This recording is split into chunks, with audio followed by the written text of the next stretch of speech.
hoje tem um monte de ferramentas que ajudam a gente a fazer gráficos. Então, aula do dia 16/2, parte 2, sexto encontro, em que a gente vai falar sobre gráficos, tá bom? Nós estamos já tratando sobre o nosso trabalho e como a gente está tratando cada uma das nossas amostras. Na aula passada, a gente viu sobre, na primeira parte do encontro, a gente viu sobre como fazer as distribuições de frequência, né? As tabelas, organizar todas as informações das 3 amostras que nós vamos utilizar como referência para os nossos cálculos. Beleza? Agora, né, segunda parte, a gente vai falar sobre gráficos, gráficos estatísticos. Gente, nós temos vários tipos de gráficos, tá bom? Nós temos gráficos chamados de barra, gráficos de linha, nós temos gráficos de setor, também chamado de pizza, nós temos gráficos polares, infográficos, enfim, existe um número muito bom de gráficos que a gente pode representar, tá certo? Na nossa pesquisa, interessante que vocês usem, de fato, esses tipos de gráficos, né? Hoje em dia, a gente não precisa estar fazendo tudo à mão e a gente tem um monte de recursos que podem ajudar a gente a fazer gráficos interessantíssimos, gráficos utilizando figuras. Existem gráficos assim maravilhosos hoje em dia. E a ferramenta de fazer um gráfico é muito simples. Uma das mais utilizadas ainda são as planilhas eletrônicas, o Excel, o Calc, porque ela tem, você bota uma tabelinha, a partir daquela tabelinha ali que você projetou, que você acusou ali, você consegue fazer um gráfico de forma em 2 cliques. E isso é muito, muito, muito bom. Aquele gráficozinho você copiou, colou no seu documento do Word, acabou-se. Tem mais opções, professor? Tem um monte de opção. Se você chega aqui na internet e você faz simplesmente gráficos online, apareceu um monte, ó, Infogram, criador de gráfico gratuito, tem homepage, canal do ensino, vai ter alguns ali, o Charts, LiveGap, ZineCap, enfim. Um dos que eu uso, tem muitas opções legais, tem uns infográficos maravilhosos, tem um app que eu, inclusive, às vezes, prefiro mexer pelo app, eu acho mais fácil, inclusive, fazer pelo celular os gráficos e os trabalhos que demanda, do que fazer pelo site, eu acho, carrega muito mais rápido, inclusive, é o Canva, esse segundo que apareceu aqui, certo? Já tenho minha continha nele e tudo mais. O que é que acontece aqui? Se eu botar aqui criador de gráficos, ele já vai aparecer um monte. Já pede para você botar um título. Já sei qual gráfico eu quero. Se não quiser, você bota para escolher qual tipo de gráfico que você quer. Existem na estatística nomes próprios para esses gráficos, tá certo? O Excel, ele usa esses nomes. Então, se eu vou botar aqui, inserir gráficos recomendados. Então, ele bota gráfico desse tipo aqui, ó, que tem um monte de coluninha em pé, e gráfico de coluna, tá certo? Quando é horizontal, ele chama de barra, tá certo? Então, tem gráfico de colunas, gráfico de barras. Deixa eu só tirar essa informação aqui.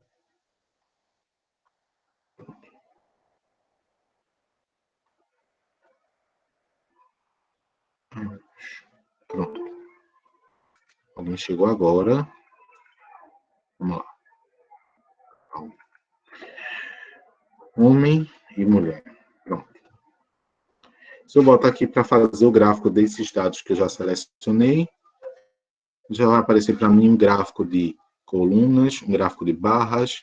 Esse gráfico daqui ele é muito bom para, inclusive, separar homens e mulheres. Se a gente tivesse aqui uma tabela conjugada com homens e mulheres, esse gráfico aqui é maravilhoso, porque ele separa para um lado tudo aquilo que é de homem, para o outro lado tudo aquilo que é de mulher, tá bom? gráfico funil, que eles chamam aqui. Barras largas, Pareto. E além das colunas, ele tem gráfico de linhas, gráfico de pizza, que nós na estatística chamamos de gráfico de setor, gráfico de barra, gráfico de área, e aí tem até o suporte mais novo aqui do Excel, tem até gráfico de mapa, usando mapas. E fantástico mesmo, tá bom? Mapa de árvore, radar, que a gente chama de polar também, e histograma, que a gente usa muito na estatística, os histogramas, caixa e caixa estreita, tá certo? Cascata, funil e combinação, quando a gente usa gráficos de linha e colunas ao mesmo tempo. Gente, os gráficos mais comuns são os gráficos de coluna. Eles servem para absolutamente todo tipo de informação que a gente vai jogar, tá certo? Consequentemente, os gráficos de barra horizontal também servem para isso. A visibilidade deles não é igual, tá certo?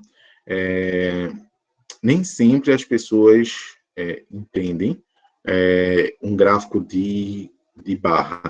Geralmente, quando é que a gente usa o gráfico de barra? A dimensão que a gente tem para botar um gráfico no papel, a gente não estica muito, ele não deixa muito alto, a gente deixa ele mais plano, como a tela de celular. Então, para a gente deixar ele mais plano, quando a gente tem uma diferença muito grande entre os dados, imagine que para você visualizar um gráfico assim fica pior. Então, assim na horizontal, tanto que é o formato do computador, né, fica mais fácil. Então, a gente amplia, principalmente quando a gente tem uma diferença muito grande. Se não, dê preferência a um gráfico de colunas, tá certo? Quando você está tratando porcentagem, gráfico recomendado, gráfico de setor. Os gráficos de setor, que a gente também chama de gráfico de pizza, eles são recomendados quando a gente tem porcentagem. Quando eu quero ver cada uma das partes com relação ao todo, tá certo? Então, a participação de cada uma com relação ao todo. Esses gráficos, eles são maravilhosos para apresentar informações desse tipo. Ele serve para representar a quantidade, por exemplo, de regional? Não serve, tá bom? Então, gráfico de setor já pensa, se eu estou falando de setor, eu estou falando de porcentagem, tá certo? E aí tem uns gráficos aqui que são de linhas. O gráfico de linha, ele é muito parecido com o gráfico de barras. Imagina que a única diferença do gráfico de linha para o gráfico de barras é que o gráfico de barra ou de coluna, a gente coloca toda a dimensão até chegar ao topo. E no gráfico de linha, a gente só está unindo esses pontinhos de cima. É como se isso aqui tudo fosse invisível. Só está unindo esses pontinhos de cima. Gráfico de linha. Só usamos quando nós temos uma série histórica. O que é uma série histórica? É uma série, é uma tabela, que ela está trazendo dados de acordo com o passar de algum tempo. E esse tempo ele pode ser medido de várias formas. A gente pode medir através de segundos, minutos, milésimos de segundos, horas, dias, séculos, semanas. Tudo que está relacionado ao tempo, a gente chama de série histórica. E aí esses gráficos eles são perfeitos. Por quê? Existe uma relação existe uma relação de tempo entre esses dados.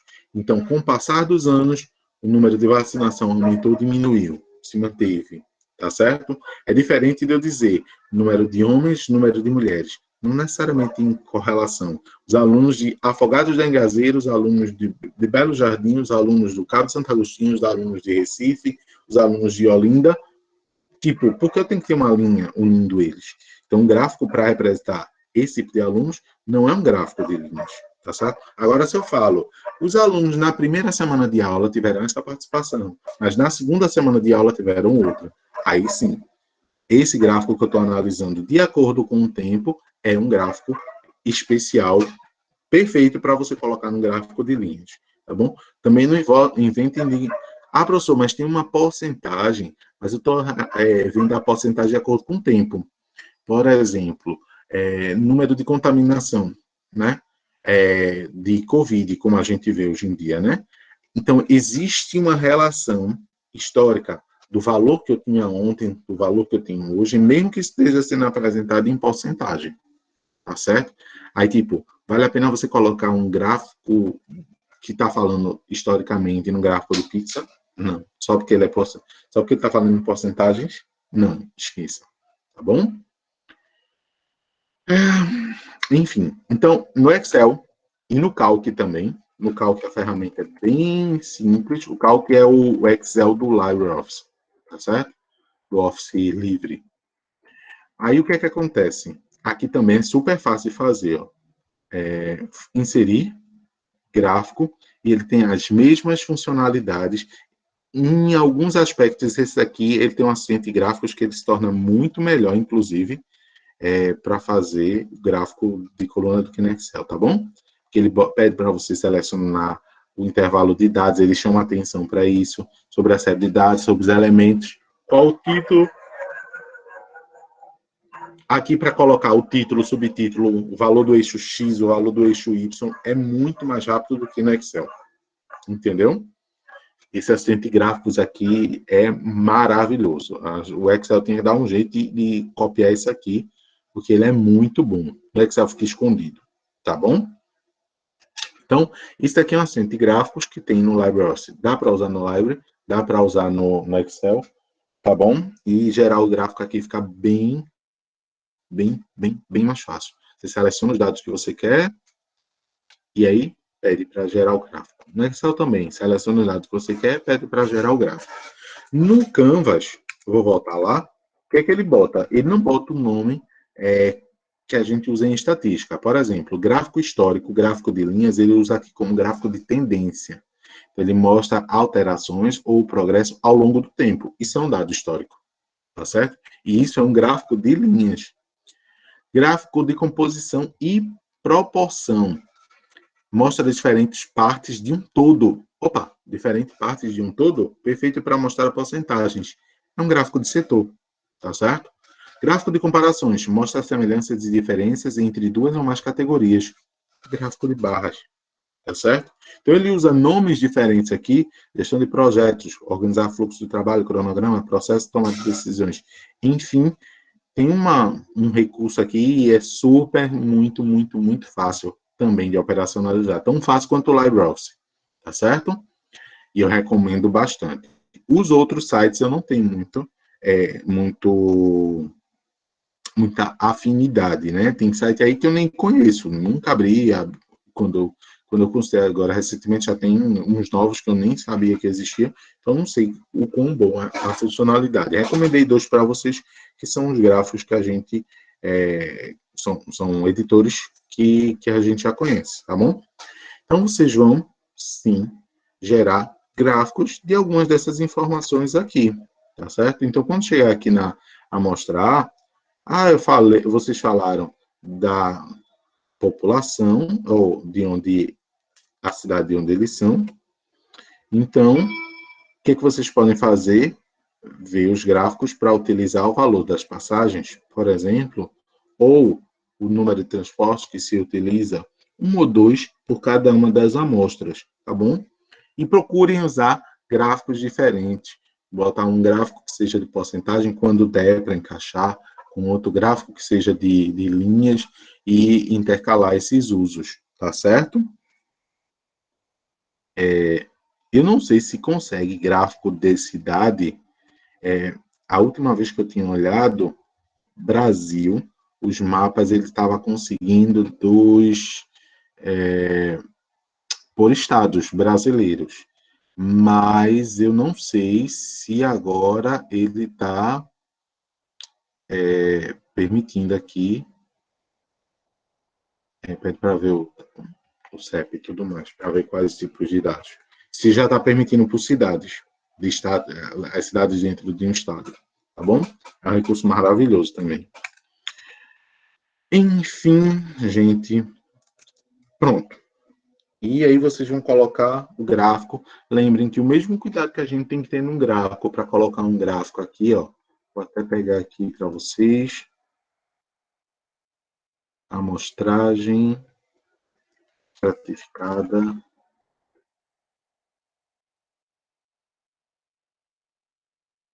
estratificada proporcional.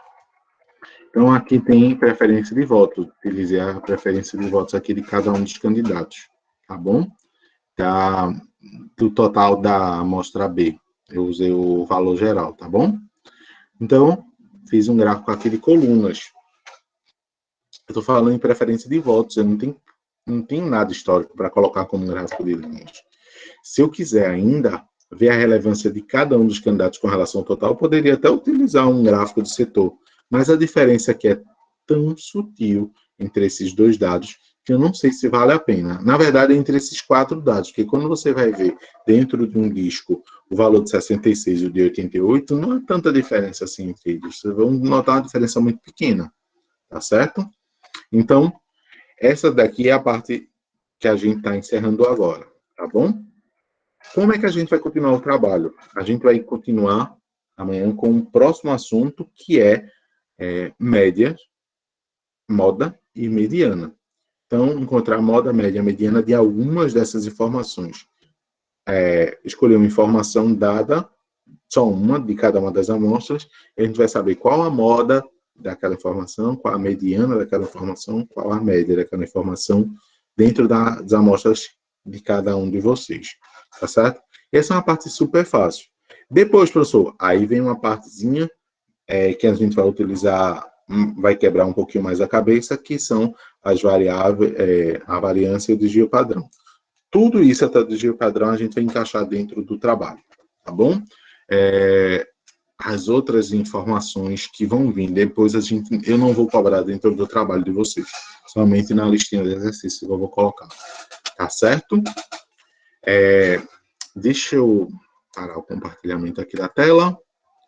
Como eu disse a vocês, vai ficar bem mais curtinho, né? Essa parte do vídeo. E aí, eu gostaria de saber de vocês, né, uma carreirinha aqui por conta do horário. Se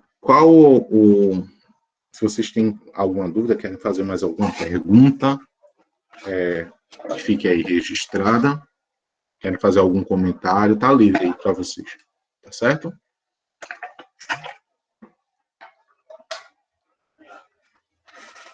Podem abrir o áudio ou escrever a pergunta, como vocês preferirem.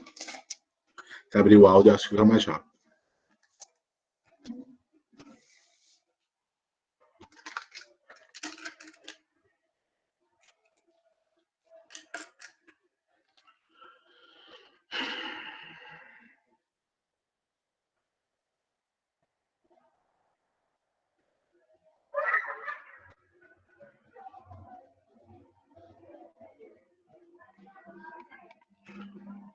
Sobre os gráficos, Beatriz, né? Sobre os gráficos, a utilização do histograma é viável? O histograma, sim, é totalmente viável, né? O que é um histograma? É um gráfico estatístico, né? Ele lembra muito o gráfico de barras. Só que aí a gente tem uma ideia de que o gráfico de barras, as barrinhas ficam todas separadas, os histogramas elas ficam mais próximas, e é como se a gente considerasse a área também, né? Na verdade, toda aquela área dali. Existe uma relação desse tipo. Mas é totalmente viável, sim. Tá bom? Mais alguma pergunta?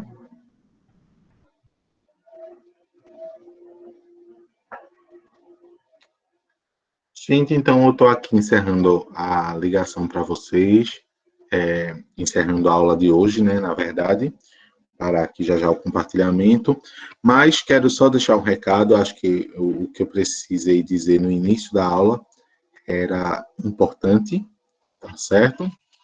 E eu não quero que isso, por acaso, sirva de uma condição para que vocês tenham medo ou vergonha, ou seja lá, de me perguntar qualquer coisa, de questionar, inclusive de questionar o andamento da disciplina, questionar o porquê da disciplina, mas eu acho que a forma como a gente, especialmente vocês vão trabalhar diretamente com o público, com diversas situações, que são da área da administração, a gente tem que e especialmente vocês do curso superior, né? Lembre que vocês estão em outro nível agora, é a graduação, e aí determinados comportamentos que tendem mais à adolescência ou à infantilidade, a gente tem que deixar de lado e tratar as coisas com a maturidade que esse tipo de ensino e esse tipo de comprometimento que a gente tem, ele exige. Tá certo? Estou encerrando aqui. O próximo encontro já está marcado, não lembro qual horário. Acho que é amanhã mesmo, de 11 horas. E a gente está disponível para vocês, o que vocês precisarem, mandem, por favor, no WhatsApp, etc. Vou dar uma atualizada agora no material para amanhã e na alguma lacuna para ver isso. Vou deixar esse material de acompanhamento que a gente está construindo, também vou deixar disponível para vocês. Vou deixar as planilhas no formato Google Online, né, no que a gente abre junto com o celular, para facilitar também a consulta de vocês. Tá certo, gente? Um abraço para vocês. Tchau, tchau. Tudo bem. Até amanhã.